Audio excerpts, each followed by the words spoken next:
Oh. Smoke test ka to na. Largo lang katubunan. Test niya. Test mo yun. Hindi mo ba? Pakan, dugay kayo. Init. Sulan pa ka na dito. Hindi naman sila madawat tip. Sila madawat og tip.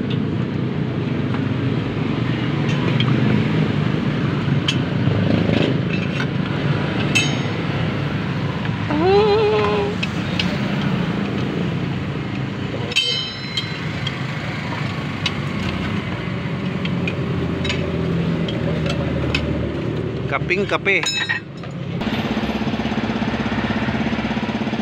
Silan. Anan? Silan. Ayan guys, pinagawa ko yung aking body. Nag-change oil lang muna.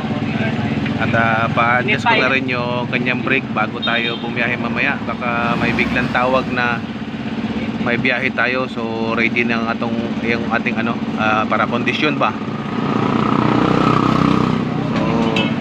Hirap naman kasi guys kung kasi nga medyo malalim na yung brake niya, kaya pa-adjust ko na rin. Oo, sa mga tsukak pa mo. Dahil pag nagbe-brake tayo tumutukod na sa semento pag nag-full brake, so pa-adjust na lang natin. So yun.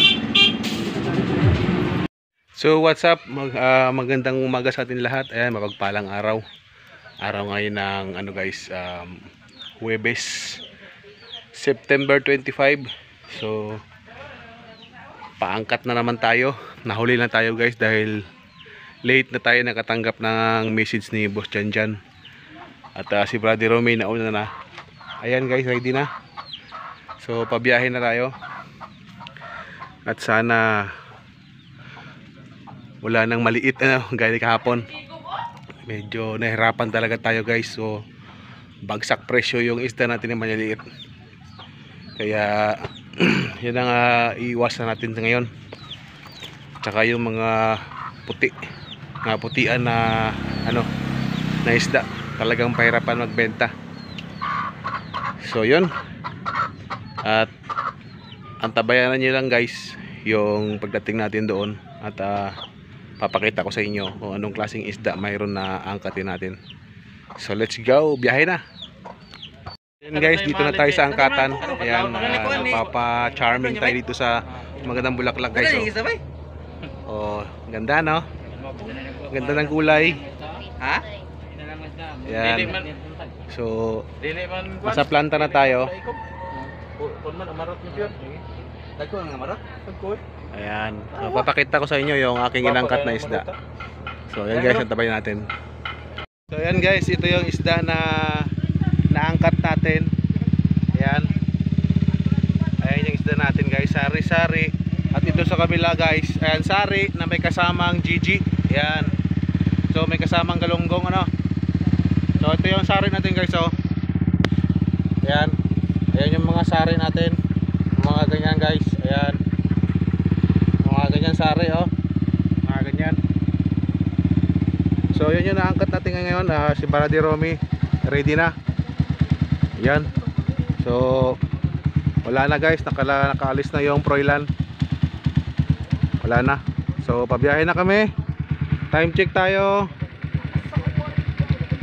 Di makita. What? 1:40 na ng hapon. Ayan, so tara, let's go. Ang sarap. So yun guys, dito tayo sa lugar na to ng naglalako pa rin tayo. Time check tayo, alas 5:21 na. So maliwanag pa naman. So dito tayo nakarami ng benta guys. Nabenta natin dito is 3 kilo. 4 pala sa one stop natin. So mas maganda yung pag ganitong sistema na mas marami yung bumili. Kahit na pa konti-konti, at least marami. Ayan, makakarami tayo ng benta. Ginawa ko guys dahil magagabi na. So yung sigaw ng aking trompa is may kasama ng presyo, kaya mas madali na malaman ng tao yung ilalako natin na isda. So siguro mayroon pa tayong mga 6 na kilo So tara, tuloy tayo guys. Inantay ko lang si mother na maghatid ng kanyang bayad. Ayan na.